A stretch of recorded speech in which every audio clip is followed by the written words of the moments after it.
জীবন দর্শন সেটাকে উপস্থাপন করা হচ্ছে, কখনো 31st নাইটের নামে, কখনো আপনার তথাকথিত অবৈধ ভালোবাসার নামে, তথা কখনো সেন্ট ভ্যালেন্টাইন্স ডে দিবসের নামে।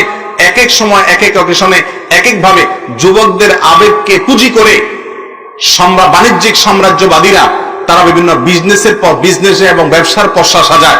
এগুলো দিয়ে তাদের আবেগের নাম দিয়ে বিভিন্ন ব্যবসা বাণিজ্য করে তারা যুবকদের ঈমান নষ্ট করে, চেতনা নষ্ট করে। আমরা যত বেশি তাদের মধ্যে কোরআন এবং হাদিসের শিক্ষা দিতে পারবো, মুহাম্মদ সাল্লাল্লাহু আলাইহি সাল্লামের আদর্শ দিতে পারবো, ভালো মানুষের আদর্শ দেখাতে পারবো, এই প্রোগ্রাম তাদের এই ব্ল্যাঙ্ক সেটের মধ্যে যত বেশি ইনস্টল করতে পারবো, তত বেশি তাদের থেকে ভালো কিছু প্রকাশ হবে ইনশাআল্লাহ।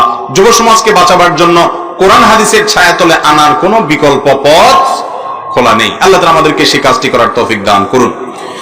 এরপরে প্রশ্ন হলো, মানুষের বুকের দিকে অন্যজন তাকালে নাকি এলেম চলে যায়, এটা সত্য কিনা? ও, কারোর বুকের দিকে তাকাইলে তার এলেম চলে যায়? না ভাই, এরকম যদি হইতো তাহলে হুজুরদের বুকে তো কোনো এলেম থাকতো না।